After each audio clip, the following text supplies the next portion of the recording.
Hello everyone. Welcome to the very first episode of মন নিয়ে আড্ডা। এই পডকাস্টের কোনো ফিক্স সিলেবাস নেই, কোনো ডেস্টিনেশনও নেই, আর অনেস্টলি কোনো প্রপার প্ল্যানও নেই। কারণ মন নিয়ে আড্ডা হলো সেই প্ল্যাটফর্ম যেখানে ইমোশনস আর কমপ্লিটলি আনফিল্টার্ড, আর এভরি আড্ডা feels like a late night therapy session with your favorite people.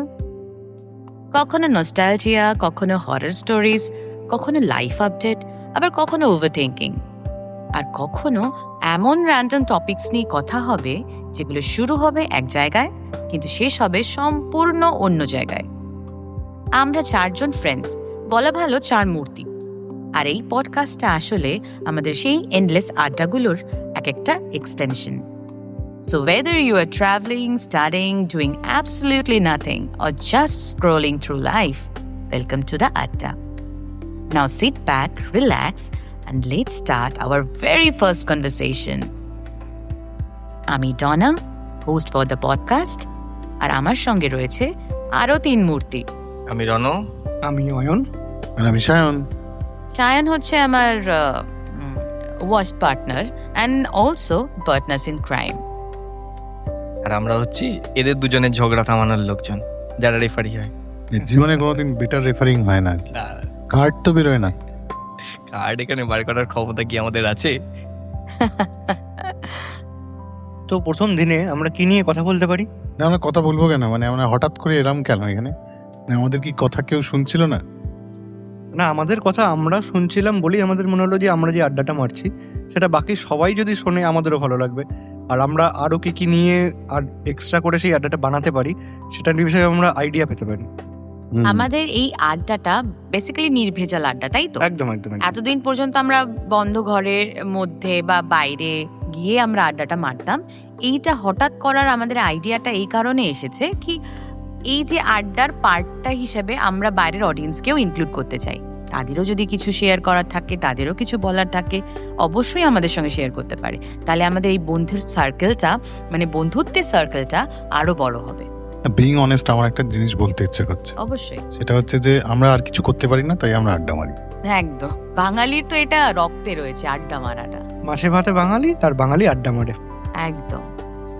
আজকেকার দিনে এই আড্ডাটা অনেক কমে এসছে, জানো তো। রক নেই বলে, সব ফ্ল্যাট হয়ে গেছে, রক নেই, তাই আড্ডাও নেই। আর ডিজিটাল মিডিয়া, চায়ের দোকানেও সেই আড্ডাটা একটু দেখা কমই যায় আজকেকার দিনে। তো সেইভাবে ভাবতে গেলে আমরা ছোটবেলায় যখন চায়ের দোকানের কাছে গিয়ে আড্ডাগুলো দেখতে পেতাম, তখনও যে মানুষগুলো তখন সেখানে আড্ডা মারতো, এখনো যদি আমরা গিয়ে দেখি সেই মানুষগুলোর কিন্তু পরিবর্তন হয়নি। তাদের বয়সটা বেড়েছে কিন্তু মানুষ সেই একই আছে। নতুন করে ইয়াং জেনারেশন যে অ্যাড হবে সেই জিনিসটা কিন্তু হয়নি। কারণ ইয়াং জেনারেশন অনেকটাই ডিজিটাল মিডিয়াতে সারাউন্ডেড হয়ে গেছে। They are very busy in their life. তো সেই সময়টা মানে ওই উইকেন্ড হলে পার্টি মোডে চলে যায়, আড্ডাটা তো বেসিক্যালি হয় না। না, সেটাই। তার উপর আমাদের ছোটবেলা থেকে বড় হওয়ার সময়টায় এসেছিল প্রথমে বোকা বাক্স, যেটা আমাদের ঘরের মধ্যে বন্দি করেছিল। তারপর হঠাৎ করে চলে এলো স্মার্টফোন অ্যান্ড ইন্টারনেট।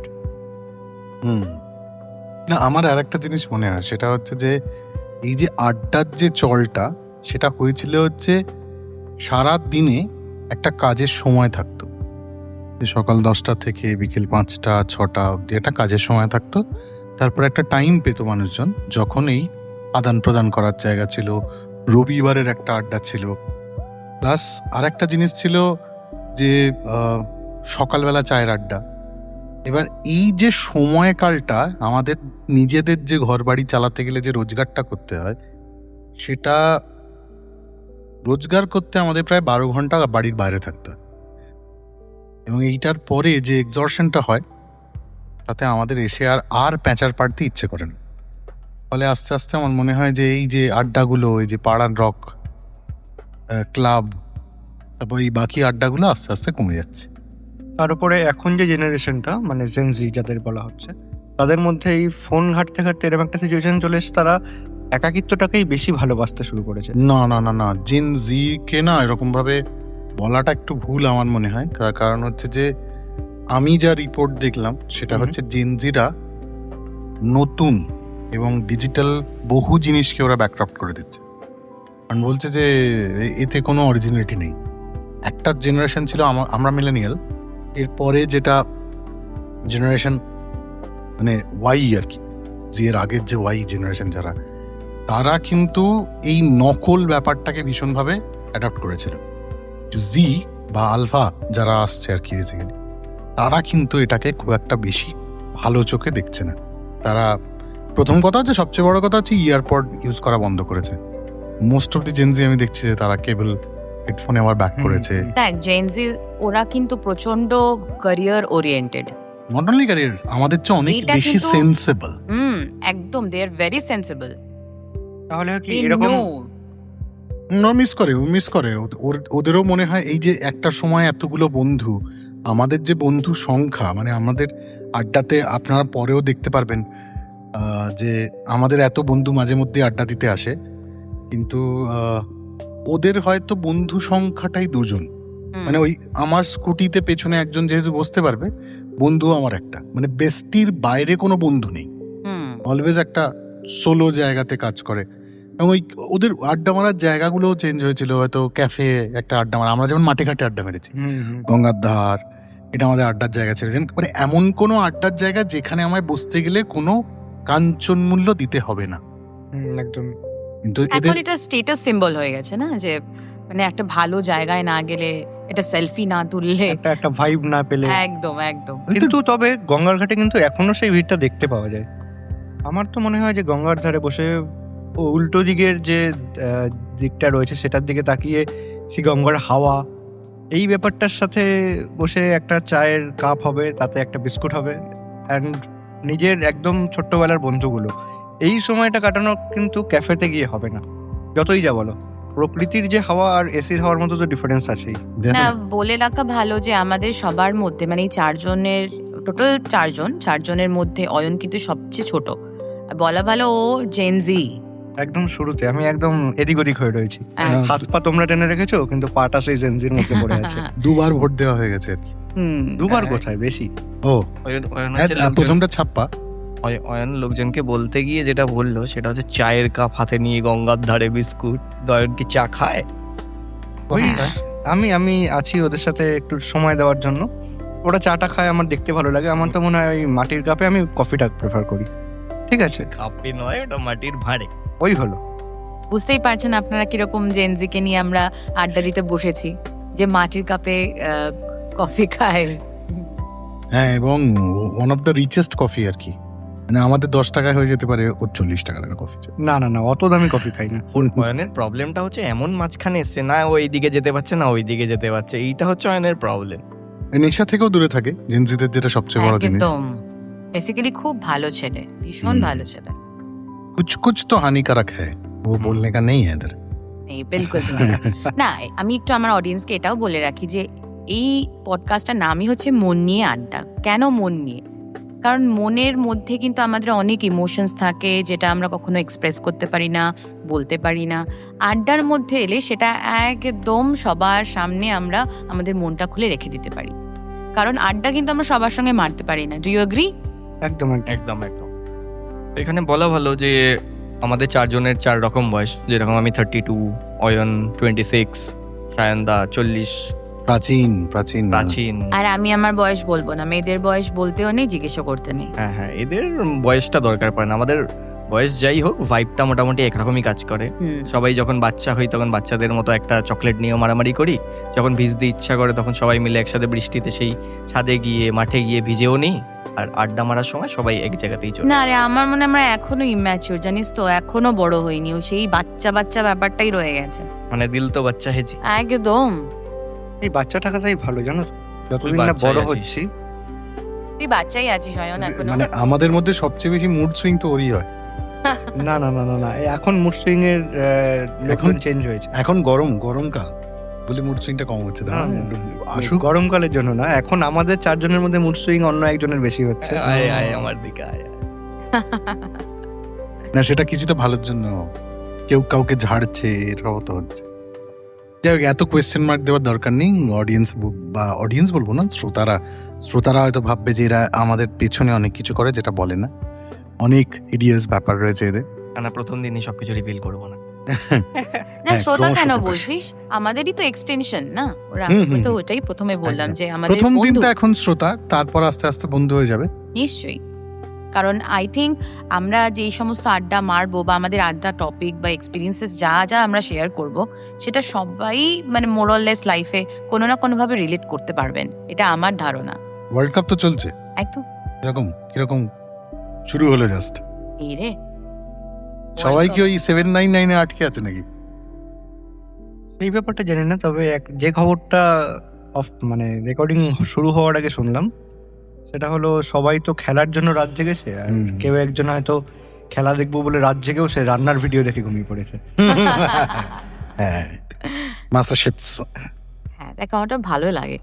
না, এটা আমাদের বিষয় নয়, বিষয়টা যেটা আমরা মোটামুটি একটা আইডিয়া দিতে চেষ্টা করছি আমার অডিয়েন্সকে, যে এই মন নিয়ে আড্ডাটা এই কারণেই বানানো হচ্ছে যাতে মনের সমস্ত ফিলিংস আপনাদের সঙ্গে আমরা শেয়ার করতে পারি।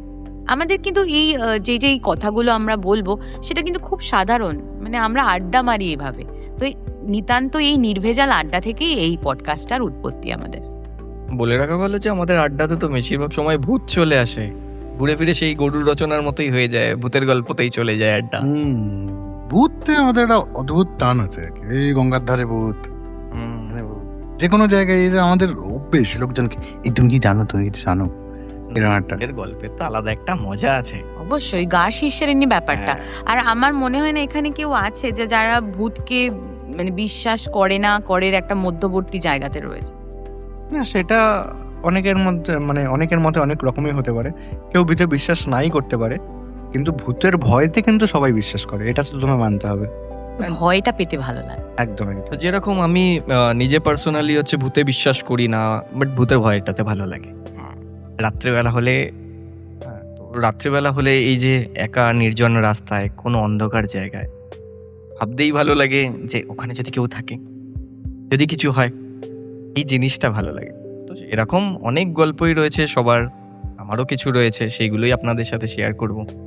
এই প্রসঙ্গে বলে রাখি, রণ, অয়ন এবং সায়ন ইনক্লুডেড মি, আমরা কিন্তু প্রচন্ড বাইকের মানে বাইক প্রেমী বলতে পারেন, মানে আপনারা বাইকের প্রচুর রাইডিং এক্সপিরিয়েন্সেস আছে, সেই সবও আপনাদের সঙ্গে শেয়ার করবো অবশ্যই। তুইও বাইকার নাকি?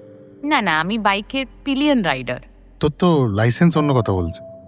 ঠিক আছে, সেটা ম্যাটার করছে না। দেখ, তুমি কি বলতে চাইছো এখানে? অঙ্কিতাদি বাইক চালালে বা স্কুটি চালালে লোকজন কি সাবধানে সাবধানে থাকে? না না না না, সেটা বলছি না। আমি ও safe স্কুটিটা rider। ঠিক চালাই। ওই Safe মানে ও জ্যাম থাকলে ও 10-এ চালাবে। না, সেটা ঠিক আছে। আমি সেফ রাইডার রে, আমি ওরকম জীবনে অনেক দূর যাওয়ার ইচ্ছা আছে, অনেক দিন বাঁচার ইচ্ছা আছে, আমি মরতে চাই না। তুই একটা স্পেশাল স্কিলের কথা বললি। হুম, হুম। Skill, yes. এই তো না, তোমরা শুরুতেই কন্ট্রোভার্সি করে দিচ্ছ, এভাবে করলে হবে? জানি কন্ট্রোভার্সি করলে ভিউ আসবে, তাই বলে তোমরা এখানেই শুরু হয়ে যাবে? না না, কন্ট্রোভার্সি অয়ন্ত এখানে ব্লক করবে এই যে হুম। সর্পিলাকারে বাইক চালানো। হয় না, তো বেঁচে থাকারই কথা নয়, যেটা আমরা ভাবছি। না না, ব্যাপারটা হলো যখন হুম। বাইকটা নিয়ে হাই রোডে উঠি, তখন এটার উপর সায়েন্স আছে। যদি বুঝতে চাও, পেছনের চাকাটার মিডিলটা শুধু যাতে গরম না হয়, চারিদিকটা যাতে গরম হয়, আর আমার গ্রিপটা যাতে ঠিকঠাক হয়, সেই জন্য একটু করে নিয়ে তারপর ঠিকঠাক চালাই। আচ্ছা আচ্ছা কিন্তু আমি স্ট্রিং খাই না, আচ্ছা। লরিয়ালাদের মতো।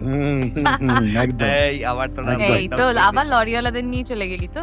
ঘুম পায় না যে কোনো সময়। যাই হোক, হ্যাঁ, ভূত না। ভূত। এবং এটা কিন্তু আপনারা ভাববেন না যে শুধুমাত্র ভূতদের নিয়ে পডকাস্ট, এটা কিন্তু একদমই নয়। মনের সমস্ত ইমোশনস কিন্তু এখানে আপনাদের সামনে রিভিল হবে। না, এটার কারণটা হচ্ছে যে এই আমরা যখন শ্যুটটা করতে চেষ্টা করছিলাম, তার আগে প্রায় ঘন্টা দেড়েক আমাদের কারেন্ট ছিল না। বৃষ্টি হওয়ার কারণে কারেন্ট ছিল না, ফলে এই যে বসে থাকা, সেটাকে ইউটিলাইজ করার জন্য আমরা ভাবলাম যে কি ম্যাচ করতে পারে এখন। মনস্তত্ত্ব নিয়ে তো আর আলোচনা করা যাচ্ছে না, তাই প্রেততত্ত্ব নিয়ে আলোচনা হলো।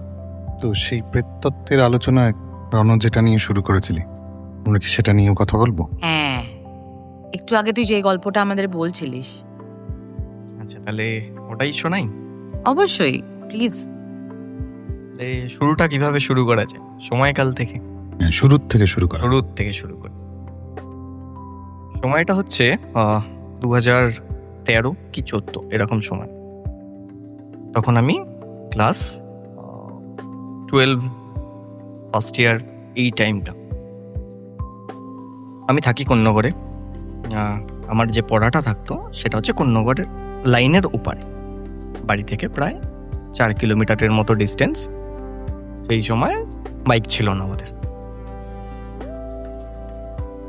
সাইকেল নিয়ে পড়তে যেতে হতো। পড়া 7:30 থেকে থাকতো রাত্রেবেলা, আর শেষ হতো 9:30 গিয়ে। পড়ার পর না আবার ওই 4 কিলোমিটার সাইকেল চালিয়ে আসতে হবে, এটাতে খুব লেদি লাগতো সেই সময়। রাত্রেবেলা একা একা ফিরবো, তার মধ্যে তখন নতুন নতুন প্রেম। তো ব্যাপার ছিল যে পড়া শেষ হবে, অর্পিতাকে বাড়ির কাছে পর্যন্ত ছেড়ে দিয়ে তারপর আমি ব্যাক করবো। এই যে লেদার কারণে আমি তুই এটাও বল যে তুই সেই ছোটবেলা থেকে অর্পিতার সঙ্গে প্রেম করে বিয়ে করেছিস। হ্যাঁ 2013 মানে বুঝতেই পারছো, ছোটবেলাই হলো, হাফ প্যান্টের প্রেম। তো সেইখানে হচ্ছে ওকে দিয়ে আমি বাড়ি আসবো, সেটাতে যে লেদা আমি করতাম যেটা, সেটা হচ্ছে আমার মাসির বাড়ি ওই পড়ার ব্যাচের থেকে খুব কাছেই, মানে অর্পিতাকে ছাড়ার পর 5 মিনিট সাইকেল চালালেই মাসির বাড়িতে চলে যাওয়া যেত। তো মাসির বাড়িতে যাওয়া শুরু করলাম। এবার বলো আমার যে মাসির ছেলে, তো সে হচ্ছে আমার থেকে 4 বছরের ছোট। তো 4 বছরের ছোটটা ওই টাইমে কোনো ম্যাটার করতো না, বন্ধুর মতো একটা ব্যাপার। রাত্রেবেলা ওর বাড়িতে চলে যেতাম, ওখানে ডিনার করতাম। দেন ওর পড়াশোনার জন্য এই সময়টাতে একটা ওপরে রুম করে দেওয়া হয়েছিল, বলা চিলেকোঠা ঘর যেরকম হয় না, খুব বড় নয়, একটা ছোট্ট ঘর, শুধু স্টাডির জন্য কম্পিউটার টেবিল একটা রয়েছে। ওর নামটা বল। সোনাই, মাসির ছেলে কিন্তু সোনাই না। ঠিক আছে। সেখানে একটা রুম, সেখানে একটা কম্পিউটার টেবিল, কম্পিউটার, একটা আলনা, একটা ড্রেসিং টেবিল ছোট্ট, আর একটা খাট, যেটা প্রায় বেশিরভাগটা ঘরের নিয়ে রেখেছিল। আর যেহেতু সিঁড়ির ঘর, ওই জন্য এই ঘরটা হচ্ছে লম্বাটে গোছের, একটাই জানলা। আর ঢুকতে হতো ছাদের হচ্ছে সিঁড়ি দিয়ে উঠে, প্রথমে ছাদে আসতে হতো, দেন দরজা খুলে সিঁড়ি ওই ঘরটাতে ঢুকতে হতো। ওদের বাড়িটা হচ্ছে, বাড়ি বলাটা ভুল, ওই পুরোনো সিনেমার মতো, যে ঘর কিউ বাড়ি কিউ কেতে জেলা ঘোষিত কর দো। প্রচুর ফ্যামিলি থাকে ওদের, মানুষ থাকে, প্রচুর ফ্যামিলি থাকে, মানে ফ্যামিলি। হ্যাঁ, আলাদা আলাদা। কাকার 4টে ভাই, তার 2টো মেয়ে, মানে- এরকম ভাবে। মানে ওদের বাড়িতে সেই সময় দাঁড়িয়ে আমি বলতে পারতাম না যে কে সোনাইয়ের কি হয়, আমারটা তো ছেড়েই দাও। মানে যৌথ পরিবার প্রো। হ্যাঁ, প্রো ম্যাক্স, মানে কারো Max। দলিল আজ পর্যন্ত মনে হয় সেপারেট ওরম ভাবে করে দেওয়া যায়নি। ওই প্রথমে হয়তো 2টো ভাই ছিল, তার 2টো ছেলে হয়েছে, এবার সেইখানে হচ্ছে ওটাকে 2টোকে ভাগ হয়ে আবার 4টে হয়ে গেছে, 4টেকে ভাগ করে 6টা হয়ে গেছে, এরকম ভাবে প্রচুর ফ্যামিলি আছে। তো জিনিসটা শুরু হচ্ছে যেখান থেকে, সেটা হচ্ছে পড়তে আমি ওপারে যেতাম, দেন ফিরতে রাত হতো, তার জন্য ওদের বাড়িতে স্টে। এটা প্রথম দিকে ছিল যেটা সপ্তাহে 1 দিন করে। তো দেন যখন আমার পড়ার প্রেশার বাড়ে, তখন ওইখানেই যেতে হতো 3 দিন পড়তে।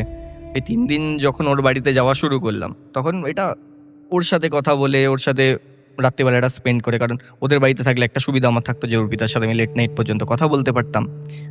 তারপর ওর সাথে একটা আলাদা আড্ডা থাকতো। তো সেইগুলো করার জন্য এই 3 দিনটা মানে রোজই হয়ে গেল ব্যাপারটা, রোজই ওদের বাড়িতে যাওয়া শুরু করলাম। নেশার মতো হয়ে গেল। হ্যাঁ, রাত্রেবেলা মানে ওদের বাড়ি। সেরকম টাইমে একটা দিন ওর এক খুঁড়তুতো জেঠু ছিল। সম্পর্কটা দুটো জেঠু কি করে হয়? হ্যাঁ, মানে সম্পর্কগুলো আমি একটু বুঝতে ভুল করি। হ্যাঁ, মানে জেঠু ওর একটা একটু দূর সম্পর্কের জেঠু। হ্যাঁ, হ্যাঁ, মানে নপিসি শালার মেয়ে আর কি। ওই কাইন্ডস অফ, মানে এতটাও দূর নয়, আরেকটু হয়তো কাছের হবে, কিন্তু ব্যাপারটা ওরকম। জেঠু ছিল, তো তার যে স্ত্রী এবং সোনাইয়ের দিদি হবে, মানে ওনার মেয়ে, তার সোনাইয়ের দিদি হবে। তো এই যে জেঠিমা, তার অন্য একজনের সাথে পরকীয়া ছিল, সেটা জেঠু জানতে পারে এবং জেঠু করে গলায় দড়ি দিয়ে সুসাইড। So sad. হ্যাঁ, ওটাই বলতে গিয়ে আমাদের ওটা হলো মধ্যে পেও। এবার এই ঘটনাটা ঘটার পর ওই জেঠিমা তার মেয়েকে নিয়ে চলে যায় ওনার বাপের বাড়িতে, এবং গলায় দড়ি দিলে যেরকম হয়, সোনাই সেটা দেখেছে যে জীব অনেকটা বাইরে বেরিয়ে এসছে, চোখগুলো বাবা। ঠিকরে বেরিয়ে এসছে। তো এইভাবে ঠিক বডিটাকে ওই ঘর থেকে বার করা হয়, পুলিশ এসে সেই বডিটা বার করা হয়, মানে বার করে। অদ্ভুতভাবে যেহেতু এত বড় যৌথ ফ্যামিলি, তো ওনার যারা দাদারা ছিল তারা বুঝতে পেরেছিল যে ওনার স্ত্রী হয়তো ব্যাক করবে না, সম্পত্তিটা কেউ ক্লেম করতে আসবে না পরে। দুজন এসে কে নেবে সেই সম্পত্তিটা? উনি নিঃসন্তান। মেয়ে এই তো তো মেয়ে রয়েছে। আছে বললো। ওকে, বাট যেহেতু এই পরকীয়ার সম্পর্কটার জন্যই রিয়াকশনটা হয়েছিল, তো হয়তো মেয়েও কোনোদিন ব্যাক করবেন, এটা বুঝতে পেরে গেছিলেন ওরা। তো ঘটনার পরে কি ওনারা চলে যান বাড়ি থেকে? ঘটনার সম্ভবত একদিন আগে গেছেন, উনি বাড়িতে একা ছিলেন, ও তখনই আচ্ছা হয়েছে আচ্ছা ব্যাপারটা। আচ্ছা। যে বাড়ি ছেড়ে চলে গেছে, দেন হুম। উনি একা থেকে কি করবে, হয়তো মাথায় কিছু চিন্তা ভাবনা এসছে, সেখান থেকে ওকে ওকে ওকে। গলায় দড়ি দেয়। পুলিশ এসে ডেড বডি বার করার পর দুটো দাদা এসে দুটো তালা মেরে দেয়। আচ্ছা। ঠিক আছে, এইখানে জিনিসটা শেষ হয়ে যাওয়ার কথা ছিল, কিন্তু জিনিসটা এখানে শেষ যে হয়নি সেটা আমরা পরে গিয়ে বুঝতে পেরেছিলাম। সোনাইয়ের যে ঘরটা ছাদের, সেই ঘরের একটা পার্টের দেওয়াল লাগোয়া ঠিক নিচে গ্রাউন্ড ফ্লোরে ওই জেঠুর রুম। একদম নিচের রুমটা। হ্যাঁ, মানে দেওয়ালের ওই পার্টটায়। বুঝতে পেরেছি। নর্মালি যাচ্ছিল যে দিনকাল, আমাদের আড্ডা মেরে গল্প করে কেটে যাচ্ছিল রাত্রিবেলাগুলো। ঠিক 2 মাস থেকে 2.5 মাস তখন থেকে একটা জিনিস আমরা প্রথমে নোটিস করা শুরু করলাম, যে মাঝে মাঝেই না 12টা রাত্রিবেলা থেকে 12:30 এই টাইমটার মধ্যে সোনাইদের সিঁড়ি দিয়ে দমদম দমদম করে উঠে যাওয়ার আওয়াজ। ফুটস্টেপ। ফুটস্টেপ, কিছুক্ষণ হোল্ড, দেন আবার নেমে যাওয়ার আওয়াজ। মানে এটা 2 legged footstep or 4 legged? To left. এই পথ। হ্যাঁ, বাট প্রথমে আমরা ভাবলাম যেহেতু ওদের বাড়িতে অনেকজন থাকে, সোনাইদের ডিরেক্ট একইভাবে মানে জয়েন্ট ফ্যামিলিতে হচ্ছে ওর কাকাও থাকে, তো ওর কাকা অনেক সময় ছাদে আসতে পারে। আমরা তো ভেতর থেকে দরজাটা মানে লক করে দিতাম, তো সেখানে হচ্ছে কাকাও আসতে পারে। এবার আমরা ওই রুমে বসে কখনো মুভি দেখছি, কখনো নিজেদের মতো আড্ডা মারছি, কখনো আমি অর্পিতার সাথে কথা বলছি, কখনো ওর সাথে কথা বলছি, এরকমভাবে চলতে থাকতো। তো প্রথম দিকে আমরা ব্যাপারটাকে ক্যাজুয়ালি নিয়েছি। যখন দেখতে পেলাম যে এই জিনিসটা না প্রায়শই হচ্ছে, তখন আমাদের কিরকম একটা ডাউট মনে হয় যে এত রাত্রেবেলা কে আসে। মানে আজকের দিনে হয়তো হয়ে গেছে আমরা 12টা 1টা এই টাইমে ঘুমাতে যাই, কিন্তু তখন এই ব্যাপারটা ছিল না। জেনারেলি মানুষ 10:30 থেকে 11টার মধ্যে শুয়ে পড়ত। সেইখানে 12টা থেকে 12:30 এরকম একটা ফুটস্টেপ প্রায়শই হচ্ছে। বেশ কয়েকটা দিন আমরা যেটা করি সেটা হচ্ছে দরজাটা জাস্ট খুলে বেরিয়েছি, কাউকে দেখতে পাইনি, কে আসছে কে যাচ্ছে এটা বুঝতে পারলাম না, হচ্ছে আওয়াজ কিন্তু কেউ নেই, এটা কিরকম। এবার এখানে বলে রাখা ভালো, আমরা ওই রুমটাতে মাঝে মাঝে ভূতের সিনেমা চালিয়ে দেখতাম, ভালো লাগতো। এই ভূতের সিনেমা দেখতে দেখতে সেটা তো একটা সাউন্ডের ফিল আছে, হতো যেটা সোনাইয়ের ঘরের দরজাটা ওই এয়ার টাইট হয়ে গেলে যেরকম মাঝে মাঝে বাউন্সে একটা আওয়াজ হয় না, দম করে একটা আওয়াজ, তো এই আওয়াজটা হতো, সেটাতে আমরা সিনেমা ছাড়াও ভয় পেয়ে যেতাম। তো তার জন্য আমরা করা শুরু করলাম যেটা, রোজ ওই রুমটাকে যখন ভেতর থেকে লক করা হতো, দেন দরজাটাকে একটা টেনে দিতাম যাতে ওই আওয়াজটা নাই হয়। এবার আস্তে আস্তে যত দিন বাড়তে থাকে তত আমরা লক্ষ্য করতে পারি এই যে ফুটস্টেপটা রোজ রাত্রেবেলা হয়, এটা প্রায়শই থেকে ডেলি হওয়া শুরু করে। মানে আগে কিরকম ইন্টারভাল ছিল? ধরো প্রথম দিকে হচ্ছে সপ্তাহে 2 দিন হলো, তারপর এটা 3 দিনে বাড়লো, 4 দিন, 5 দিন, এরকম করতে করতে আমি যেরকম মাসির বাড়িতে ঢোকা শুরু করেছি, এই জিনিসটা ওরকম ভাবে হয়তো আসা শুরু করেছে, বা আওয়াজটা ওইভাবে রোজ হওয়া শুরু করেছে। তো আমাদের তখন মনে হলো না যে জিনিসটা না খুব একটা ঠিকঠাক দিকে যাচ্ছে না।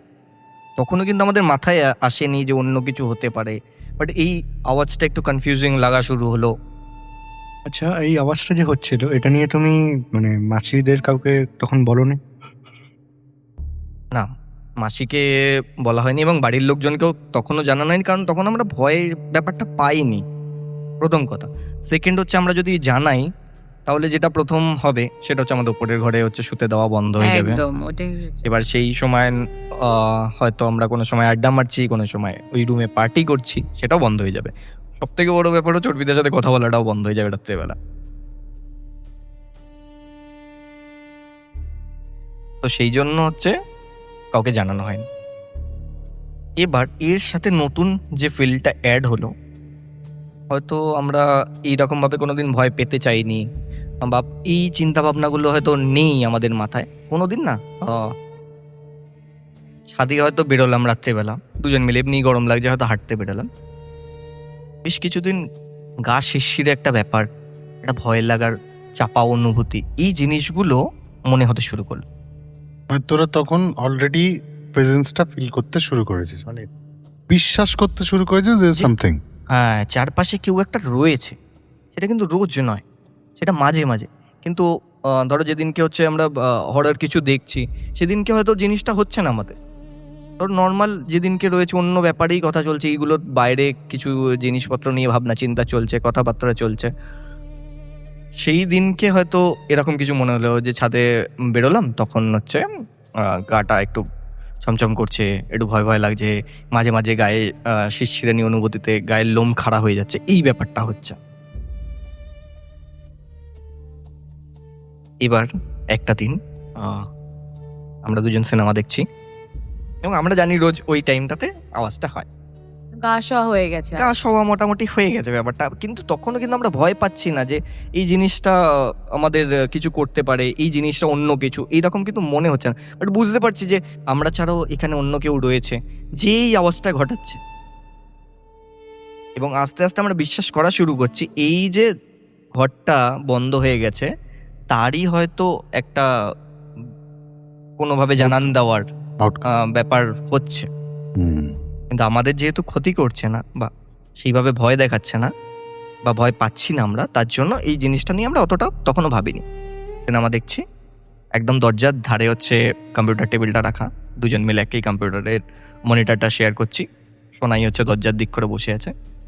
সিঁড়ি দিয়ে প্রথম যখন ফুট স্টেপটা শুনতে পেয়েছি, স্পেস, সিনেমা বন্ধ, পুরো সাইলেন্ট, দম করে উঠলো, ওটার একটা আওয়াজ, বুঝতে পারলাম যে ছাদ পর্যন্ত দৌড়ে ওঠা। হ্যাঁ, নর্মাল স্পিডে নয়, কিন্তু এটা দৌড়ে ওঠার একটা ফুটস্টেপ। বুঝতে পারলাম যে ছাদ পর্যন্ত আওয়াজটা এলো। দেন একটা সজোরে দরজায় যদি কেউ চাপড় মারে, দাম করে একটা আওয়াজ, সেই আওয়াজটা হলো। কটা বাজে তখন? ওই 12টা টু 12:30 তার মধ্যে। আর সেদিন কি দরজার ওই মানে লকটা করার পর টেনে দিয়েছিলে? একদম, এটা ভালো মতো মনে আছে যে আমরা দরজা লক করার পর টেনে দিয়েছি। সোনাই আর আমার দুজনেরই অলমোস্ট রিয়াকশন একই টাইপের হয়, যে আমরা ভয় পেলে চিৎকার করি না, চোখ লাল হয়ে যায়, চোখ ভর্তি জল চলে আসে ভয়, আর কিছুক্ষণের জন্য সাইলেন্ট হয়ে যাই। দুজন দুজনের মুখের দিকে তাকিয়ে দেখতে পাচ্ছি চোখগুলো দুজনেরই লাল হয়ে গেছে, চোখ ভর্তি জল। সিটখানিটা খুললাম, খুলে বাইরে বেরোলাম, ইনস্ট্যান্ট দেখলাম যে কেউ নেই ছাদে। সিটখানিটা আবার লক করলাম, এসে দুজন মিলে একটু শান্ত হয়ে বসলাম। জাস্ট তখনই যেন ছাদ থেকে কেউ আবার দাম করে সিঁড়ি দিয়ে নেমে যাওয়ার আওয়াজ। এবার নেমে যাওয়ার আওয়াজ। হ্যাঁ, এইটাতে দুজনের নাম বুঝতে পারলাম যে এইবার জিনিসটা আরো বাড়ছে। ভয়ে আমরা তখনও পাওয়ার পরেও ডিসিশন এক, বাড়িতে জানানো কিচ্ছু যাবে না, ঠিক আছে। আরো কয়েকটা দিন যায়, এই আওয়াজটা প্রায় ডেলি চলে। কিছু বন্ধু বান্ধবকে এই জিনিসটা বলা হয়, তারা ভয়ও পায়।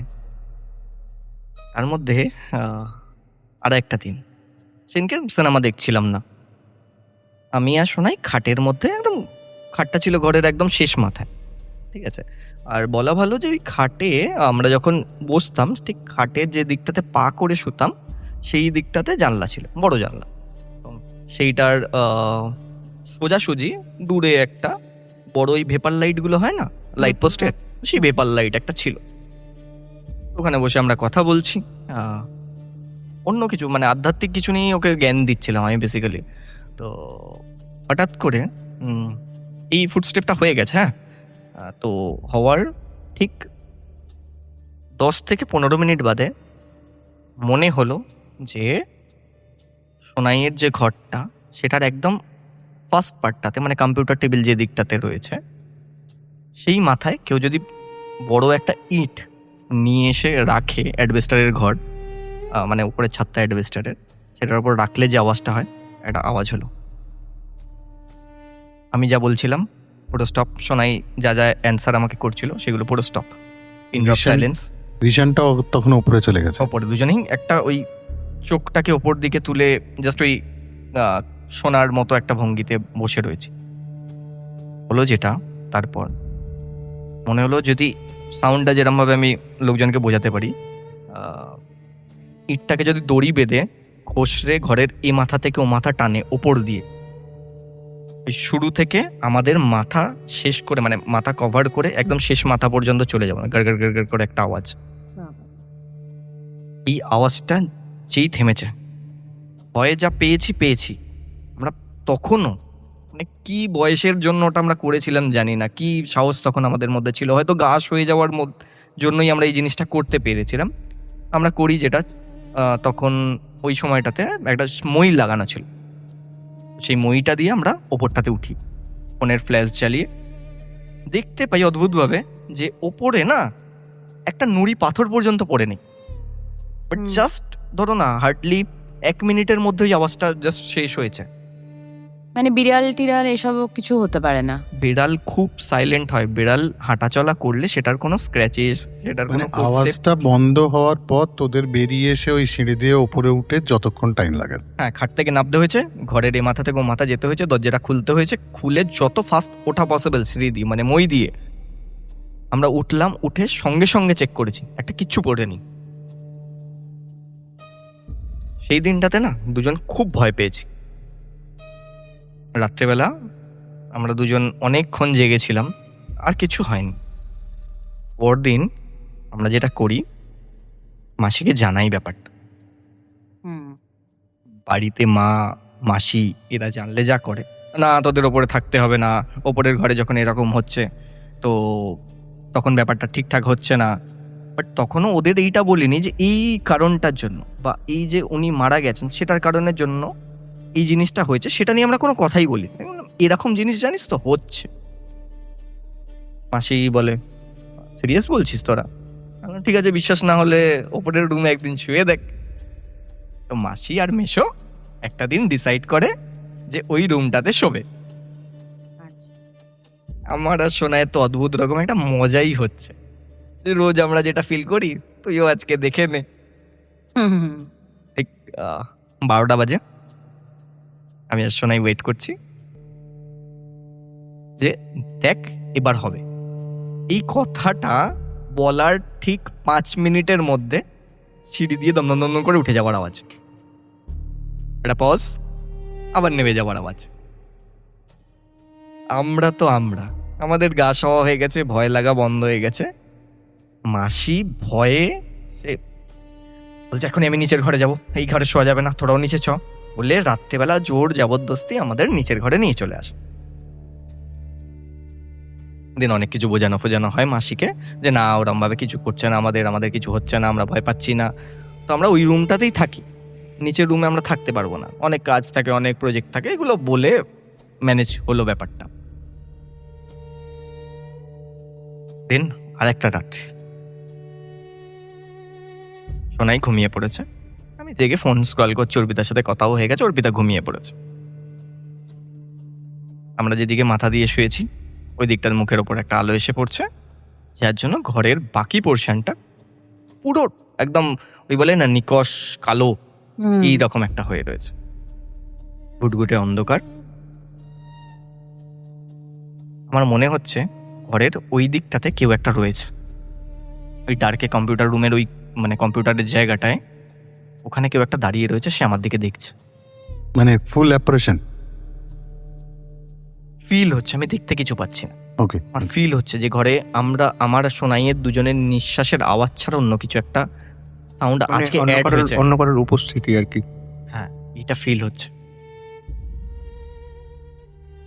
তারপর যেটা হয় সেটা এক্সপেক্ট তো করিনি, মনে হলো এই অন্ধকারে দাঁড়িয়ে থাকা যে ক্যারেক্টারটা রয়েছে সে দেওয়ালের মধ্যে না, মানে আওয়াজটা অনেকটা এরকম যে যদি প্লাস্টিকের যে বস্তাগুলো হয়, যেগুলো সিমেন্টের বস্তা বা আলুর বস্তা, দুটো হাতে রাব করলে যে আওয়াজটা হয় একটা অদ্ভুত, মানে খস খস খস খস আওয়াজ। হ্যাঁ হয় এটা।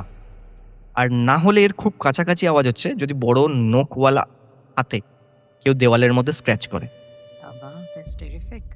এই আওয়াজটা হচ্ছে। আমি দেখতে পাচ্ছি না, কিন্তু ভয়টা পাই, রাত্রেবেলা বিশ্বাস করি যে কিছু থাকতে পারে। সেই জায়গায় আমার রিয়াকশন হচ্ছে, ফোনটাকে আমি বন্ধ করলাম, চাদরটা ছিল বুকের কাছে, সেটাকে তুলে মুখ পর্যন্ত চাপা দিয়ে দিলাম। আমি কাউকে দেখতে পাচ্ছি না ভাই, কেউ আমাকেও কেউ আমাকে দেখতে পাচ্ছে না। দেন ঘুমিয়ে পড়লাম আমি, মানে খুব কষ্ট করেই ঘুমালাম, ভয় ভয় লাগতে লাগতে ওই ভয়েই ঘুমিয়ে পড়লাম কাইন্ডস অফ। সোনাই কোথায় ছিল তখন? সোনাই তো ঘুমাচ্ছিল অলরেডি। আচ্ছা, ও, এটা শুধুমাত্র তুই বুঝতে পেরেছিস? হ্যাঁ হ্যাঁ। এবার একটা দিন, যেদিনকে কোনো একটা কাজের জন্য আমি মাসির বাড়িতে যেতে পারিনি, সোনাইকে আগে থেকে জানিয়ে দেওয়া ছিল যে ভাই আমি যেতে পারবো না আজকের দিনটা।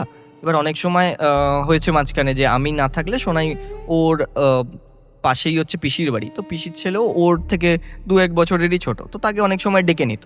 এবার সেই দিনটাতে হয় যেটা, পিসির যে ছেলে রয়েছে প্রসূন, তো প্রসূনকেও পাইনি, আর আমিও তো যেতে পারবো না সেটা বলে দিয়েছিলাম। তো সোনাই ডিসাইড করে যে রোজই তো একই রকম জিনিস হচ্ছে, এর থেকে আর কি হবে বেশি, আমি এই রুমটাতে শুই একা। সাহস আছে বলতে হবে। সাহস তো আছে, গা সওয়া হয়ে যাওয়া ব্যাপারটা না অন্য রকমই তখন ছিল। তো সোনাই ঘুমাচ্ছে, সোনাইয়ের বক্তব্য অনুযায়ী এই টোটাল ভার্সনটা সোনাইয়ের থেকে আমার পরে শোনা, ঠিক আছে? সোনাই ঘুমাচ্ছে, বলে রাখা ভালো সেই সময় সোনাই এরকম ঘুমাতো যে ওকে খাট থেকে ঠেলে ফেলে দিলে ওর ঘুম ভাঙতো না, ওকে আধ ঘন্টা লাগতো শুধু আমার ঘুম থেকে ডাকতে সকালবেলা, ঠিক আছে? হ্যাঁ, ডিপ সেটা ঘুম আর কি। ঘুরতে গিয়েও তো দেখেছি আমরা। রাত্রির ঠিক 1টা থেকে 1:30 ওর মনে হয় যে কেউ বড় নখওয়ালা আঙুল দিয়ে ওর পেটের মধ্যে থেকে কিছু বার করে নেওয়ার চেষ্টা করছে, মানে পেটের মধ্যে ওই হয় না সেই কিলবিল করে একটা কিছু খোঁজার চেষ্টা, এইরকম একটা টাইপের ফিল হয়। সেটাতে সোনাই ঘুম থেকে উঠে পড়ে, উঠে দেখে যে কেউ নেই, ঘরটা ওই যথারীতি এরকম একটা দিক পুরো ডার্ক অন্ধকার, মুখের ওপর আলোটা এসে পড়ছে, সামনে জানলাটা দেওয়া রয়েছে, বাট ওই জানলাতে পর্দা যেরকম লাগানো থাকে সরিয়ে দেওয়া অবস্থায় সেইটা রয়েছে। ঘুম থেকে ভেঙে কি হবে এটা, ঘুম ভেঙে, হ্যাঁ ঘুম ভেঙে ও মনে হয় যে পর্দাটা যেরকম ঝুলছিল সেরকম পর্দাটা ঝুলছে, ওইদিকে তাকিয়ে আছে। অন্ধকারে যত ওর চোখটা অ্যাডজাস্ট হচ্ছে, প্রথমে ঘুম থেকে উঠেছে, দেন একটা অন্ধকার রুম, সেখানে আলো অন্ধকারের একটা খেলা রয়েছে, সেখানে ওর মনে হচ্ছে যে পর্দাটা না ঠিক পর্দার মতো নয়, পর্দাটা না একটু অন্য রকম। যত সময় যাচ্ছে, যত চোখটা ওই অন্ধকারে অ্যাডজাস্ট হচ্ছে, ও বুঝতে পারছে ওটা ঠিক পর্দা নয়, কোনো একটা ক্যারেক্টার যে ঘরের ভেতরে রয়েছে, সে জানলার, আচ্ছা সোনাইয়ের ঘরের জানলার যে শিকগুলো ছিল সেইগুলো হচ্ছে হরাইজেন্টালি ছিল, সব থেকে ওপরের দুটো রড সেটা হাত দিয়ে ধরে, সব থেকে নিচের দুটো যে রড সেখানে পাটা রেখে বাঁদরের মতো ঝুলছে ঘরের ভেতরের দিকে। হ্যাঁ, মানে তার বডির ফ্রন্ট দিকটা জানলার বাইরের দিকে, জানলার বাইরের দিকে, জানলা। পিঠটা ঘরের দিকে, ঘাড় ঘুরিয়ে ঠিক সোনাইয়ের দিকে তাকিয়ে রয়েছে। কিন্তু যেহেতু ওই দিকে বড় ভেপার লাইটটা রয়েছে, সোনাই যাকে দেখছে তাকে পুরো সিলভারে দেখছে, মানে পুরো ব্ল্যাকে দেখছে, একটা শুধু চেহারাটা বোঝা যাচ্ছে আর কি। চেহারার যে অবয়বটা রয়েছে সেটা দেখে বোঝা যাচ্ছে সেটা একটা পুরুষ ক্যারেক্টার, ঘরের ভেতরে রয়েছে, মানুষের মতো বাট ঠিক মানুষ নয়, মানে মানে ক্রিচার, কাইন্ডস অফ অন্য কিছুই। ক্রিয়েচার বলবে কি না বলবে না, সোনাই এতটা ডিটেলে আমাকে জিনিসটা বলেনি, কারণ এই টাইম স্প্যানটা খুব কম সময়ের জন্য ছিল। হ্যাঁ, স্বাভাবিকভাবে আমার ঘরে যদি ঘুম থেকে উঠে আমি একটা অন্য এন্টিটি দেখতে পাই, আমার তো ভিজুয়ালাইজেশনই অস্বস্তি হবে। সোনাই প্রথমেই তো আমি শকড হয়ে যাব না জিনিসটা হুম, সম্পর্কে। পুরোটা বুঝে উঠতেও তো একটা টাইম লাগবে না। একদম। সোনাই বলছে, দাদা ওই টাইমটাতে আমি শুধু শুনতে পাচ্ছি নিজের হার্টবিটটা। দেন ভাবছি যে এটা কি সত্যি হচ্ছে নাকি আমি ঘুমাচ্ছি। এইটা ভাবতে ভাবতেও ভয়ে চোখ দিয়ে জল বলছে, আমার চোখ দিয়ে টস করে জল বেরোচ্ছে, আমি কোনো মুভ করতে পারছি না, ডান দিক বা দিক কোথাও ঘুরছে না, আমার চোখ একভাবে ওই জিনিসটার দিকেই তাকিয়ে রয়েছে, যে যদি আমি চোখটা সরাই যদি ওই জিনিসটা আমার উপর চলে আসে বা অন্য কিছু করে। এই সব হতে হতে একটা ওই আচ্ছন্ন ঘুমের অবস্থা হয় না, ও জাস্ট ওইভাবে চোখটা বন্ধ করেছে আর ওই তোমার আচ্ছন্ন হয়ে একটা সেন্সলেস অবস্থার মধ্যে ও আবার ঘুমিয়ে পড়ে। মানে এটা অনেক সময় হয়, খুব ভয় যখন মানুষ পায় না, তখন একটা ঘুম ঘুম ব্যাপার চলেই আসে। হয়তো ওর সঙ্গে সেটাই হয়েছিল। আর সোনাই সবার ফার্স্ট উঠে যেটা করে সকালবেলায় আমাকে ফোন করে যে দাদা কালকে রাত্রেবেলা না অন্য কিছুই হয়েছে, তুই একবার আয় আমাদের বাড়িতে।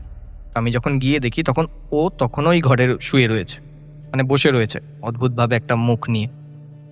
বললাম কি হয়েছে? তখন ওর থেকে পুরো গল্পটা আমি শুনলাম যে যা যা হয়েছে আগের দিন রাত্রেবেলা।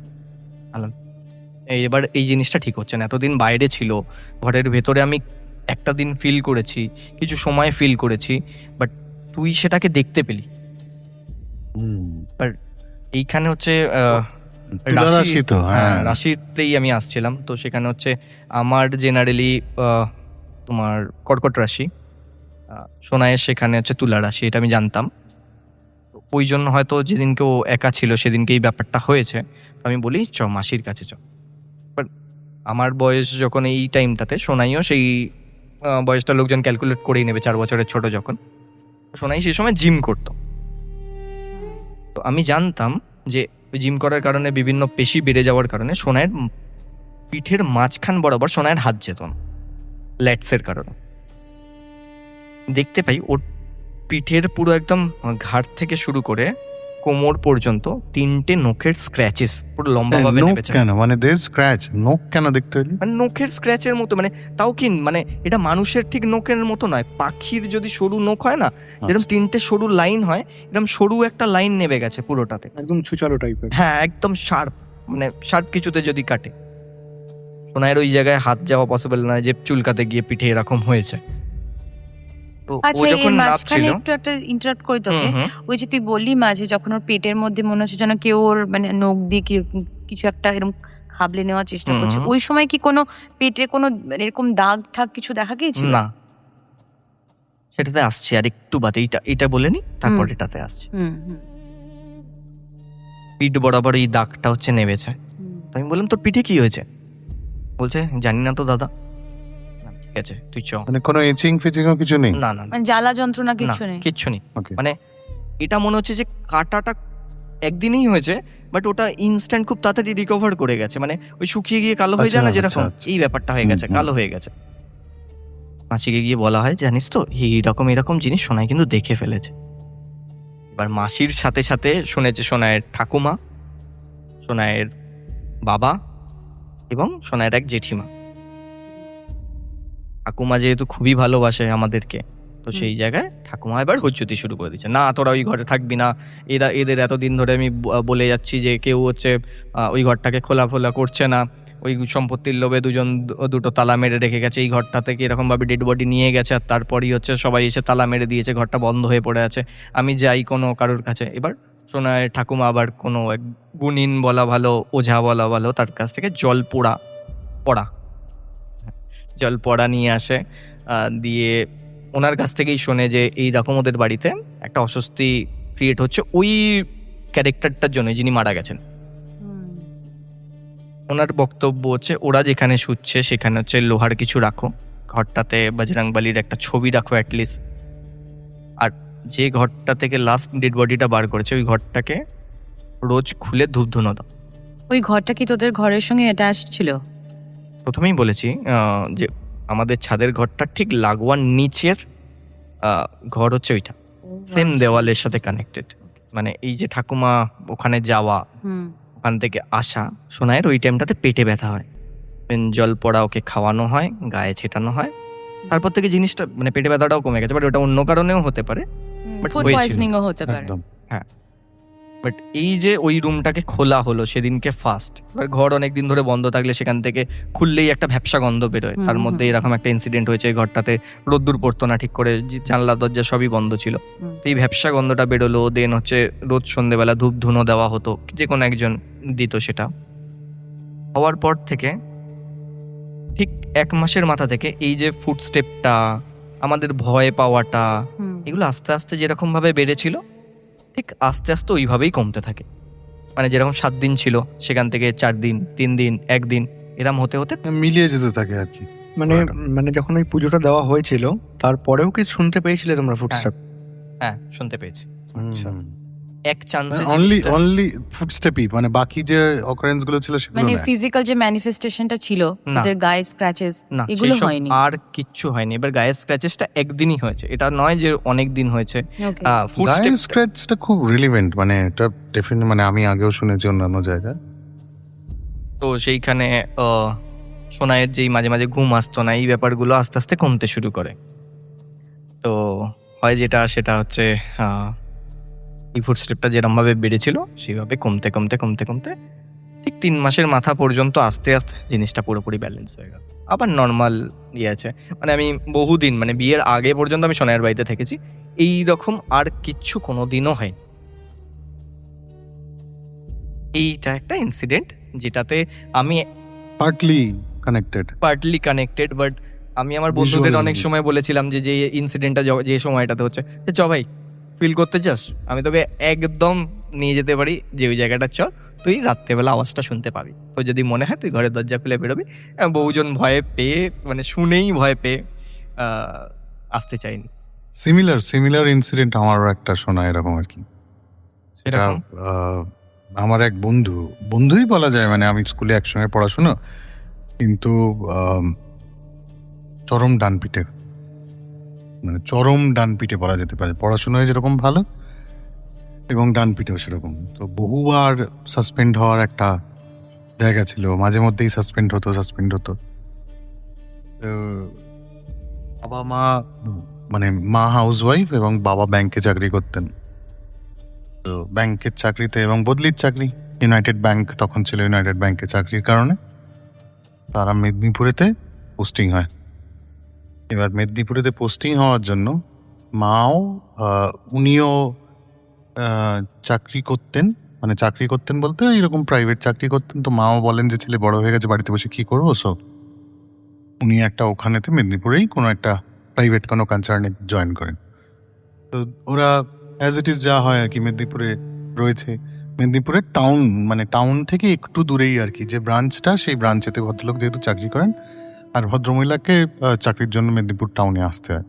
ওই জাস্ট হাফ অ্যান আওয়ার ডিস্টেন্সের ট্রাভেল আর কি, এইটা হয়। আর আমার যে বন্ধু আর কি, তার হঠাৎ করে বাবা মা ঠিক করে যে আইদার পাঁশকুড়া বা মেচেদা কোনো একটা জায়গায় কোনো একটা বোর্ডিং স্কুল আছে, সেই বোর্ডিং স্কুলে ওকে ভর্তি করে দেওয়া হয়। মানে ও বাবা মা জাস্ট ব্যতিব্যস্ত ছিল, মানে ও অদ্ভুত মানে পাগলা দাশু টাইপের, মানে প্রবলেম ক্রিয়েট করতে হবে, জল ঢেলে দিচ্ছে, এই করছে ওই করছে। এটা আমি বলছি যে ও আমাদের সঙ্গে ছেড়ে গেছে হচ্ছে ক্লাস 7-এতে ও চলে গেল এখান থেকে। তারপর পোস্ট এইচএস আবার বাবা চলে আসে আর কি, কারণ ওদের অরিজিনাল বাড়ি এখানে, মাঝ ছুটিতে আসতোই। আচ্ছা আচ্ছা, এই সেই অরিন্দম। হ্যাঁ, ডেঞ্জারাস ও, জিনিস ছিল আর আচ্ছা, কি। আচ্ছা, আচ্ছা, আচ্ছা। তো মানে আমাদের হাড় জ্বালায়নি, কিন্তু স্যারেদের আর কি হাড় মাংস জ্বালিয়ে ফেলেছে। মানে টিপিক্যাল ডান পিটে। হ্যাঁ, একদম এরকম ক্যাটকাট চেহারা, চোখে মুখে বদমাইশি আর কি। যাই হোক, তো যা হয় আর কি, ক্লোজ ফ্রেন্ড চলে গেছে দূরেতে, তো দুঃখ তো হয়, অনেকদিন খবর নয়। এবার আমি যখন ক্লাস 7-এ পড়ি, তখন আমাদের একটা চিঠি লেখারও কিন্তু একটা অবস্থা ছিল আর কি। হ্যাঁ, তখন তো আমরা ইমেল পাইনি, মানে there is no social media or something. অর্কুটও ছিল না। এবার ফোন ছিল এবং চিঠি লেখা ছিল। চিঠি লেখাতে ছিল না, ও প্রথম দিকে যখন আমি কল করতাম তখন বাড়িতে কল করতাম, তারপরও হোস্টেলে চলে গেল এবং কানেকশনটা বন্ধ হয়ে গেল আর কি কল করার। এই ঘটনাটা ঘটার পর প্রায় 1 বছর বাদে সব বন্ধুদের কথাবার্তা হলো, তো মাঠে খেলতে যাওয়া, তখন তার হোয়াটসঅ্যাপ নেই, মাঠে খেলতে গিয়ে যা কমিউনিকেশন হয়। শোনা গেল ও এসছে, বাড়িতে এসছে, তো আমি বললাম কি জানাইনি তো, না ওর কিরকম শান্ত হয়ে গেছে, মানে ওইভাবে কথাবার্তা বলে না আর কি, মানে ইউজুয়ালি তখন ওইভাবে কথা কইছে এরকম একটা ক্যারেক্টার ছিল, সেখান থেকে নাকি ও খুব ঠান্ডা হয়ে গেছে। আমরা দল বেঁধে গেলাম, কি ব্যাপার তুই এসছিস জানাসনি? ঠিক পুজোর পর আর কি, লক্ষ্মী পুজো হয় বাড়িতে, লক্ষ্মী পুজোর জন্য ওরা আসতো। দেখলাম মানে বেশ ঠান্ডা হয়ে গেছে, তার মানে বেশ ভালো ধোলাই হয়েছে, ওষুধ পড়েছে এবং ঠান্ডা হয়ে গেছে।